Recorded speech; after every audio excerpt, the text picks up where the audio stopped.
My boyfriend said you can't just break up with me after 2 years, but after he trashed my book and my career, I told him to take his mediocre stick out of his mediocre ass and be on his mediocre way. So I need the opinion of people not attached to me or him, but my boyfriend got mad at me Sunday and he's been ignoring me since, so I feel like maybe I'm in the wrong here. So me, 35F, and my boyfriend, 35M, have known each other for 10 years and dated for 2. He knows how much I like writing books. I self-published a kid's book last month and he's been really quiet about it. This past weekend at my family cookout my father mentioned the book and how proud he is of me, but my boyfriend walked inside saying he was grabbing our drinks. At the end of the day my parents offered me some money to go to a book convention, and my boyfriend just very loudly scoffed at that.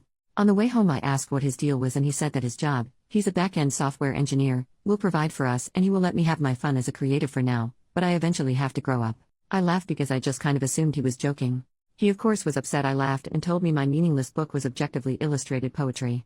I shut down and he then was upset that I was acting mad, so I changed the subject. He continued to make my book a topic by jokingly saying my glorified illustrated poetry shows my middle child syndrome, or that I must crave mediocre attention from people. I shrugged and replied, hey, if you think you're mediocre, okay. And moved on. He texted me the next morning saying I tore him down and was being a bully and he was kidding with me, and he hasn't at all responded to me since. I am away on a planned work trip and now I am overthinking it. Maybe, was I the jerk for making that joke? Update, 3 days later. I'm going to refer to my boyfriend as Chris from now on. Hey y'all, I had to post this because what a time to be alive, but I broke up with Chris a few hours ago, boy howdy. He had ignored me for a full day and I hadn't reached out to him because I was honestly fed up with his attitude. We've been together for 2 years and I never have seen him act this way. I flip-flopped between maybe he was having a bad day or something was going on and he transferred his negative energy onto my book, but no, he's just a soggy moldy baby carrot that didn't think I had dreams of my own or I would throw it away for him. Our mutual friends have told me that he had basically told them that I rubbed my success in his face and made him feel like a simp just following his girlfriend around, being ignored when he has a successful business and has the higher paying job. He texted the day after his silent treatment that me not reaching out to him was a sign that I don't love him, and went on to say that I love my book more than I love him because I neglected him while working on it, and then that I didn't praise him at the party as my biggest supporter. The rest of his paragraphs, very long texts, went on to talk about that he had this whole plan that he would marry me and we would be engaged this year. But then you started not listening to me to drop things and focus on us, our lives and the future by taking up hobbies, and that my therapist poisoned me against him. I was diagnosed with depression this year and therapy has helped a lot. It hurt because I felt immediately like all I do is just rubbish to him. How the heck can you say that? I loved him so much because he was someone I thought I would be with forever. Guess not. I got angry and was texting him to ask, what makes you think I don't love you? I'd do anything for you. And just as I hit send, his new message popped up and it said, you wrote your book and you got your party. I assume now that I can finally have my girlfriend back, we can have a talk. I don't think you understand how I want our marriage to be, so I want to make things clear. But then he responded to my message, are you kidding me? If you're not going to prioritize me over a book no one but you cares about, why am I even staying with you? I can go find a woman who supports her man and wants his career and dreams to be successful. So I said alright, go find her. We clearly don't work. Best of luck. Him, wait, are you breaking up with me? Me, what do you want me to do? You've made it clear I am not what you want anymore. Him, you can't just break up with me. Me, Chris, please. Him, you can't just make that decision for me. You can't break us up like this. It's been 2 years. Me, 2 years in which one thing I wanted to do, one thing I was proud to have done, and you needed to shit on it. You've been so sour about it and I don't get it. So get your better woman. Him, but you can't just break up with me. We have to talk. He calls. I decline. Him, pick up. You are being ridiculous. He shows up at my door and the second I opened it trying to push in, but I hadn't left the chain lock on. He was screaming at me. He said I can't break up with him. It's been 2 years. How do I think it will go for me to try dating again after passing the expiration date for children? That's when I asked him to leave or I would call the police. And he said he will never forgive me for this book as it's ruined me as a person, and for some reasons I said, Chris, take your mediocre stick out of your mediocre ass and be on your mediocre way. And then I called my parents to tell them what happened. My mom is over now plying me with a mixed drink and she's been making fun of the repeated, you can't break up with me, line as he said many times in text and bunch in person. She said she was proud because I am usually quite passive and she didn't like him bulldozing over me, and when I asked her what she meant she brought up a lot of things I never really thought about. Chris would shoot me down a lot and I honestly thought I was compromising for our relationship, but it seems to some that I was just letting him speak for me a lot. 2 years. It feels like a blip and a lifetime at the same time. It's hitting me that it's over and my mom is staying over with me. But I have many what the hells to deal with, just not tonight. Small update, the next day, holy hell this blew up. I am usually a Reddit lurker on anonymous mode, so I was overwhelmed in the best way to see all this live and support. It made me cry. Good years, I promise. I cried most of my bitter ones a bit last night on my mom's shoulder. She was right, I don't miss him but the version of him I thought he was. And so I choose to look forward. Mom and I stayed up and read comments together. She's not a Reddit gal but loved all your messages and says she's happy to be the Reddit mom lol. Mom made breakfast this morning and we were eating when there was knock at the door. My mom held a hand up to halt me and got up herself to go to the door and ask who it was. Then I heard her say you have 15 seconds to leave or you're going to be made to leave. I got up to see mom shouting through the still locked door peeking through my peephole. There was someone on the other side talking back to her but she just kept steadily counting down. By the time she got to 6, she had put her shoes on and was holding my broom. I'm not stupid, I knew it was him even then but then my phone went off, and I didn't reply. It was him again. He left flowers and an apology card, along with a stuffed owl bear. Mom asked me if I wanted to read the card and I said I did. It basically was a long-winded apology admitting he was being a jerk but work has him stressed and he underappreciated me in general and it all came out in a nasty way. He's so sorry. He should have given me space and respected me more and will never do it again. He didn't sleep last night feeling so much regret over what he did and will do better. To please call. That he misses me and let's not throw away 2 good years of foundation away over a stupid fight. I handed it to my mother who read it, snorting and chuckling yeah I bet to herself and then stood up and went to the kitchen returning with a trash bag and my cell phone. What's the play, coach? She asked and just to freak her out I took the phone and pretend to call the pizza shop. Yes Domino's, we need a pizza, yes, I'm breaking up with my ex and we need to toss his shit out. All that to say it's now evening? The sun is lower and my neighbors are watching my house as I am in my parents' pool in their backyard drinking margaritas with my sister and brother. Mom tells the story to all of them over and over. I had texted him. Chris, we are done. All of the things you left at my place are in garbage bags on the porch. The neighbors have their camera pointed at the house so please just take your stuff and go. Don't knock. I am not in. If it's all there on Monday, it goes with the rest of the garbage to the curb. He replied asking if not home, where was I? But I won't be giving energy to this. I will spend the weekend with my family and I feel so lucky to have them. I've decided that I will go for another book. For those asking for links to this book already out, sorry, but when Mom and I read the comments she said, don't you dare put your name out there. They all seem lovely, but you don't know what others will do and I feel like if I did, it would be like opening the door to Chris like I did last night. You were right, that was dangerous. But if you are looking to do something nice, I would be absolutely overjoyed if you did one or both of 2 things. 1, love yourself and truly know you deserve love and nothing less and 2, buy books from a locally owned bookstore or buy art from the artist or commission an art piece etc. The art world is wonderful but also a struggle and many aren't as lucky as I am to have a strong support system. So support yourself and your local artist. Thank you all. Another edit. Sorry there were a lot of same questions in the comments. 1. Yes, we were an interracial couple. I am Black, Indigenous, and Middle Eastern. And he is Irish and French descent. 2. No, I do not want children. The moment I am eligible I will be getting that baby store shut down medically. I would adopt possibly someday but I would not and should not be pregnant. 3. Chris and I were friends before we started dating so I thought I knew him and his family well. 4.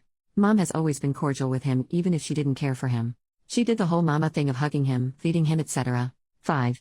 Yes Mom will adopt you, she says she sends her heart to you and every hug you deserve and more. 6. Dad didn't come over because and I quote, you wouldn't have wanted me in a space that boy would also be in given what happened so he stayed the course of his trip he was on. 7. I intend to be an author whether it be full-time or part-time. Oddly enough my book sales are skyrocketing a lot online. Second update, 2.5 months later, hiya. Forgot about my post entirely then my friend group chat blew up the other day that my post was read on TikTok and I was like man I forgot to update that. A couple months ago I posted about my ex Chris. It's a bit of a trip to Mordor to explain so you're free to read the old posts but essentially I broke up with him because when I achieved a childhood dream of publishing a book for kids, instead of being a supportive partner he chose option B, being a butthurt needleless porcupine. Ineffective sure, but damn sure he's not. Anyway I posted about 2 or so months ago. To answer a couple questions about it all, yes I published using a popular site, no I can't share the title without outing my real name, and yes I did promote it at local conventions. You guys my book sold a bunch. Like last month I made $500 and this past month I made $700 bunch. Like local booksellers have started selling it and I was featured on a couple websites, TikToks and the like bunch. I will be a speaker at a local to my country book event bunch. A bunch. I have been over the ever-loving freaking moon about it. But of course while all this was happening, my breakup with Chris was also happening. My brother Kate and my sister Lena were up with me at our parents' for the weekend and we ended up making a week of it. Lena is in school and her classes were virtual that week for some reason. She explained it twice but one time I was drunk and the other high so I don't remember, and Kate works for himself and had his laptop, and I had the week off anyway anticipating the breakup to suck raw eggs so my poor empty nest parents had all 3 of their rowdy, loud, rambunctious, crazy, and oftentimes chaotic grown-ass children in their home. I say that laughing a bit because to be honest they freaking loved it. Dad was beaming every single day. He would come into the guest rooms with coffee in the mornings to wake us up because he cooked breakfast every freaking day. And my mom would sit with us at night drinking and laughing. We played all my childhood games like Sorry and Monopoly, and we taught our parents some new ones like One Night Ultimate Werewolf, Sushi Go, and Exploding Kittens. The last of the nights we all were drunk as shit and we played Cards Against Humanity. My siblings and I played Truth or Drink damn near every night. It was the retreat I needed to sort of check out from my real life, but sadly, it didn't last forever. Dad took me home at the end of that next weekend. He wasn't about to let me be in the house unprotected, so my brother offered to stay a week at mine as well. Dad and brother checked the whole property before even letting me leave the car. Dad snapped his fingers and said I half wanted him to be stupid enough to be here before leaving. I did note that the house looked a bit different than I remembered leaving it, but it was small stuff. Like a cup in the sink when I swore Mom had done the dishes when we left, or the blanket being over the loves eat rather than my recliner, but the real red flag my dumbass ignored is oh well, was that my bed was made. I do not ever make the bed. I just don't. Chris was military, so he does it every freaking day. I should have put the pieces together then, but I didn't. Bro and I stayed up all night playing on my PS5 until about 2 a.m. when a key was clearly heard unlocking my front door. In walks Chris. Hammered. And I mean hammered. Like so drunk it's a freaking miracle he didn't crash when he drove. Yes, drove over here. He saw me and just slurred something about finally I came home and he had been waiting. He didn't make a lot of sense, to be honest, and Cade was quick about starting to handle things. He told me to call Dad, which I did, then started to talk to Chris. Hey dude, you need to leave sort of stuff, and Chris was belligerent.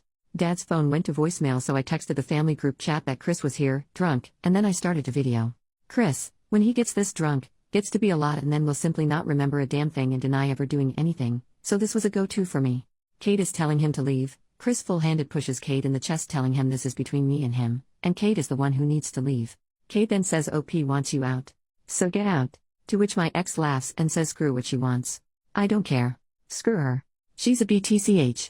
I then tell him I am calling the police and begin to do so, and this man swings on my brother. Cade was in the Marines. You wouldn't know by looking at him. He's about as lanky as they come. His military nickname is even Beansprout, but he is a solid fighter. He did boxing and kickboxing. So he moved out the way quickly. The problem with swinging on a guy like Cade when you're a drunk guy like Chris is, there's little chance you can hurt said guy. Chris swing, missed, and stumbled, falling into my coffee table head first. I ran to help him because it looked like a bad fall, and I may not love him anymore, but I don't hate anyone enough not to simply care if they are hurt or hurting. He was fine enough to grab my hair and yank me down. The rest is sort of a blurry recollection of what I was told happened mashup. So I go down. He yanked my hair hard enough for the fall to hurt a lot. Whether he did that maliciously or oh crap I am falling grab something is debatable, but I registered that I was now physically in danger. Being the first daughter born to a Marine and retired soldier of the Army and having an older brother in the Marines, bet your ass I learned self-defense. I'm not athletic by any means and honestly look laughable in a fight, but BTCH can swing. So I punched. I miss his stomach and hit the tender bits. He's screaming and calling me every word he can, and the N-word flies out his mouth even at one point, but he is down and too drunk to recover and get up. My mom arrives before the police. Look, my mom is the best and the sweetest, but in that moment she had murder on the mind, and it really showed. She came in and saw what happened. He kissed my brother on the forehead and said good job, but Kate said it was my blow that took him down, and then Mom hugged me and kissed my forehead. She asked us both if we are okay, and we were. She then asked if Chris was okay, and we explained. She checked him to make sure he was breathing and didn't need immediate help, but he was out like a light. The cops came and took him into custody, but then turned around and asked me if I was abusive towards him. Do you often punch him, hit him, or hurt him? And did you start the altercation? And things like that. You guys, I am not here trying to offend anyone who actually goes through DV, but it was a relentless torrent of questions as if I was the aggressor. I was questioned separate from Mom and Cade, and I myself am not a very forceful person. I have to admit, I was flustered. I said something like I punched him because he pulled my hair, and they turned it on me like, so you assaulted him for touching you. It was like that. It's all over, and they take him only to release him that next evening. How do I know? Because he called me from jail to ask I pick him up. His parents are out of town, so he begged and begged. I was dumbfounded because hey, there's a legal issue here now because you attacked me. He said he doesn't even remember. There are 0 charges against him. That's right, 0. Dad was furious. Mom took us back up to theirs to be safe, and he called the police about this. He was arrested for a drunken disorderly or something, but that's been dropped. Dad asked, and assaulting a petite young woman? And they said they have no record or me saying I was pressing charges. So my dad handed me the phone and we pressed charges. Assault. Trespassing. Assault on brother. And they said I had to come in. So we did. The whole process was soul-sucking, and the intake officer kept making it seem like we were just the most Karen of Karens to ever Karen.